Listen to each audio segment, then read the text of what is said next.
What's up guys? Dahil wala nga ako magawa at wala kaming pambayad ng gagawa ng aming kisame, ako na lang yung gumawa. Pagkatapos kong kisamehan yung aming storage, dito naman tayo sa sala.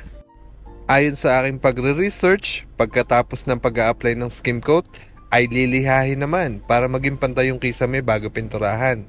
Wawalis-walisin din para mawala ang alikabok. Yan o, natapos ng first coating pero hindi ko na-videohan. Akala ko naka-record na, hindi pa pala. Pagkatapos ng first coating, ang susunod ko munang pinturahan ay kornisa. At yan, final coating na tayo at konti na lang matatapos na. Let's go, i-pass forward natin ng konti. At dito naman, ako'y magiging electrician. Ikinakabit ko dyan ang 4 na pin light para kahit papaano ay may design yung aming kisame. Yan na guys, natapos din sa wakas. Ayun lang, maraming salamat sa panonood guys. Peace out.